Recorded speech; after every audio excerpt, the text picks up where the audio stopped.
Hello everybody, welcome back, and this is Nicholas here. And in this video, what we're going to do is go over some exam strategies that we can take in place for our licensing exams. Now again, if you want to contact me for any questions with the like of licensing, you can see my numbers there as well as my email, okay? Now, here's a quick methodology as to the questions that we go through whenever it comes to our exams. So our intentions when we go through these exams is to pass, because it doesn't matter whether you pass with a 60 or pass with a 90. As long as you pass, you make the cut and obviously are able to pass these exams. So our goal is to pass 60, and to do that, because our questions, there's 30 questions in these exams, we want to make sure that we get 18 questions that are correct. Okay, so that's our main intention. It is a 75-minute exam. So instead of treating it as a 30-question, 75-minute exam, you can treat it as an 18-question, 75-minute exam, and even just focus on those 18 questions. Now, as we go through these exams, what we want to do is we want to skip these math questions. We want to skip math questions as well as long questions, because otherwise it'll just take too much of your time. And even then, again, since we said that there's only 18 that we want to get right, if you already are confident with those 18 being right, there's no point in wasting your time going through those long ones in the beginning, because then otherwise it eats up your time when you could be finding another question that is shorter and can be done quicker, right? Now, with that being said, as our final intention is that we want to get good at searching. That's why we want to just hop right into our mock exams and practice searching, which is the strategy I'll go under right after.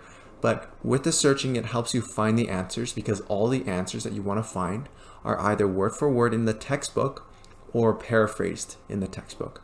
But either way, you'll be able to find it, and you can find the answer in the questions. Now, the strategy that I do take place is a 5-step strategy. The first one is I make sure I read everything. Okay, so I kind of understand what is going on with the question. I can see potential words that are important that I may not understand, but I kind of get a gist of the background of the question. And then step 2, because these questions may be wordy and it is sentence questions, there might be a lot of just background information. So what we want to do is make sure we identify the key question that it's asking. And it's very easy because it's always the last sentence of the actual question, which I will show you a little bit later. Now, our third step from there is to see whether there's any answers that can be clearly cut out that is obviously wrong. So that way we can just kind of place a pause on it, kind of ignore it for a second, so that we don't have to deal with that many answers and we can sort through less amount, right? Now, once we do that, whether there is any questions that you can cut out temporarily or not, doesn't matter. We move on to the next step, which is identifying keywords. Okay, so these could be words that you don't understand, that are a little bit strange, that are potentially something that wraps around what that question is asking about, right? There's no right or wrong keyword. It's just, if you're able to find more of a unique word, it just brings you to your answer quicker so that you don't have to spend as much time searching. And then once we get that list, which is step 4, we move on to step 5, our final step, which is actually searching these words up in the textbook. Now, this is an open book exam, so we have the textbook with us. And what we want to do is to search those words. For a Windows computer, you want to click Control F, and it opens up a bar where you can search up those words. Okay. And then if you're on a Mac computer, it's just Command F. Same idea. You'd be able to search within that textbook that keyword, and you can look through the textbook quickly to see whether your answer's in there. Now, here's a few of the questions that I was mentioning where you want to avoid. Now, obviously here, question 1, the answers are all numbers, right? Now, we want to avoid this and put it for last, because in reality, when you're in the field, when you're actually finished license and doing everything, all these calculations are done automatically with the illustrations that we have or the computing that we have. So we don't actually need to know how to do that. But if you wanted to know, feel free to learn about it. But then again, our goal is to get through these exams quickly to get our business started. Now, even then, if we just left these questions last, because most of the times it's not going to be 20% more of the questions that are, the math questions, right? So you can literally leave it for the end, guess them all after you feel confident about the 18 that you have, and you can still get that passing grade. Now, the other questions are like this one, number 7, the lengthy ones. You see there's a lot of sentences to it. And then because of that, it might take a while to find all the words. It might take a while to understand what is going on here. So we want to skip those for the end, and the same idea as the math, right? Skip it to the end, and potentially you can even guess it if you want. If you can, at least, right? After getting those 18 that you feel confident about. Now here's an example that we're going to go through really quickly, and it is, I'm going to go through that 5-step process, okay? Now the first one, I'm going to read everything, right? So question 30, Valerie is a 59-year-old retired teacher living on her pension and investment income. She buys a critical illness policy that covers 20 conditions. Valerie talks to Nana, her insurance representative, because she is nervous about an upcoming blood test. Valerie asks Nana about the requirements that she needs to meet in order to receive benefits if she is diagnosed with a covered critical illness. What should Nana tell her? And again, to read everything, I got to read through the answers as well. A, the waiting period of 90 days must be satisfied.